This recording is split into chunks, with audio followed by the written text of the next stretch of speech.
आगामी लोकसभा चुनाव में जीत दर्ज किए जाने को लेकर राजनीतिक पार्टियां रणनीतियों को तैयार कर उसको धरातल पर उतार रही हैं। हाल ही में प्रदेश की दोनों मुख्य पार्टियां भाजपा और कांग्रेस की राष्ट्रीय स्तर की बैठक संपन्न हुई, जिसमें आगामी चुनाव को लेकर तमाम रणनीतियां तय की गई हैं।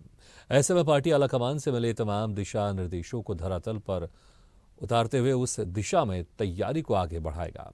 आखिर आगामी चुनाव में राजनीतिक पार्टियों की क्या कुछ रहने वाली है रणनीतियां और मुद्दे, देखिए ये खास रिपोर्ट। लोकसभा चुनाव के दौरान राष्ट्र के मुद्दे काफी अहम हो जाते हैं।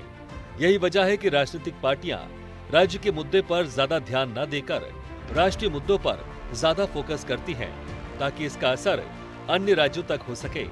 ऐसे में आगामी लोकसभा चुनाव को लेकर राजनीतिक पार्टियां स्थानीय मुद्दों के साथ ही राष्ट्रीय मुद्दों पर विशेष जोर दे रही है। इसके लिए राजनीतिक दल उन तमाम मुद्दों को समाहित करते हुए रणनीति तैयार कर रही है, जिनको लेकर जनता के बीच जाएगी, ताकि प्रदेश की 5 लोकसभा सीटों पर जीत दर्ज कर सके। भाजपा के प्रदेश महामंत्री आदित्य कोठारी ने कहा कि भाजपा का एक स्पष्ट सोच है कि साल 2047 तक देश को विकसित राष्ट्र बनाना है, देश को बढ़ाना है और राष्ट्र को मजबूत करना, ये बीजेपी का संकल्प है। ऐसे में इन तमाम कामों को पूरा करने के लिए भाजपा संगठन की ओर से एक रोड मैप तैयार किया गया है और ये काम सत्ता में रहकर ही संभव है। लिहाजा प्रधानमंत्री नरेंद्र मोदी ने कहा कि लोकसभा चुनाव में बीजेपी को 370 सीटें, एनडीए का गठबंधन 400 सीटों को पार करेगा।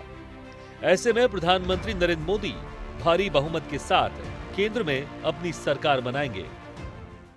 हमारा बहुत ही स्पष्ट ये सोच है कि भारत को 2047 में विकसित राष्ट्र बनाना है, देश को बढ़ाना, राष्ट्र को मजबूत करना, ये हमारा अस्थायी और ये हमारा संकल्प है भारतीय जनता पार्टी का।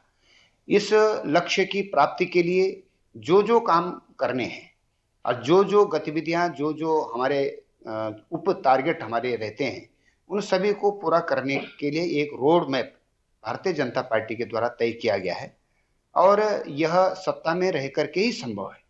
जब भारतीय जनता पार्टी सत्ता में रहेगी तभी वो इन कामों को कर सकती है।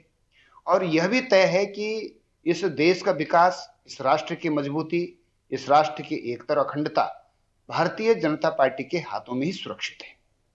इसलिए इस समय प्रधानमंत्री जी ने कहा है कि इस 2024 के लोकसभा चुनाव में भारतीय जनता पार्टी 370 से अधिक सीटें जीतेगी और एनडीए का जो गठबंधन है वह 400 सीटों को पार करेगा।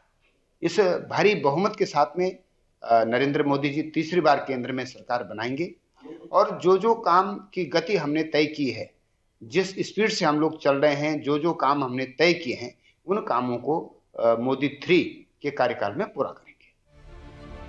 तो वहीं कांग्रेस के प्रदेश महामंत्री नवीन जोशी ने कहा कि लोकसभा चुनाव के दौरान कांग्रेस राज्य के जो तमाम ज्वलंत मुद्दे हैं, उन मुद्दों के साथ ही राष्ट्रीय मुद्दों को भी शामिल किया जाएगा, जिसे जनता के बीच कांग्रेस ले जाएगी, जिसमें मुख्य रूप से उत्तराखंड राज्य में हुए अंकिता भंडारी हत्याकांड, महंगाई, बेरोजगारी, भर्ती घोटाला समेत राज्य से जुड़े तमाम मुद्दों को जनता के बीच कांग्रेस ले जाएगी।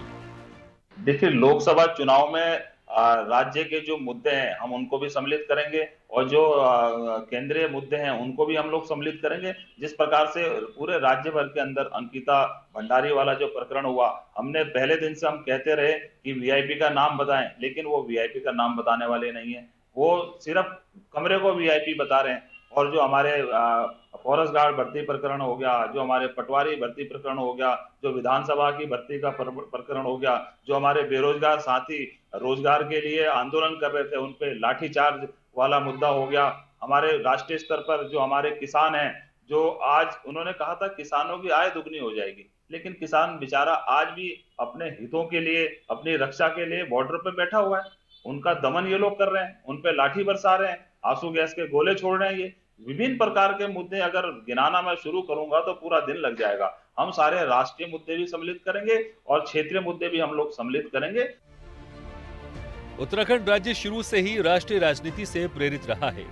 ऐसे में प्रदेश की दोनों मुख्य पार्टियां भाजपा और कांग्रेस राष्ट्रीय मुद्दों पर विशेष फोकस कर रहे हैं।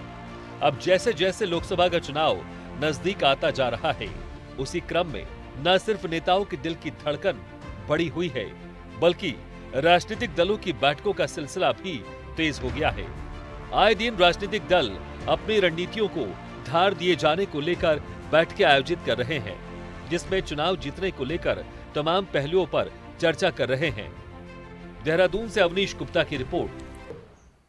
ऐसे ही वीडियो के लिए लाइक करें, शेयर करें, फॉलो करें और YouTube पर जाकर सब्सक्राइब करें और बेल आइकन को दबाना ना भूलें। और ताजा तरीन अपडेट के लिए स्वदेशलाइव.com पर जरूर जाएं।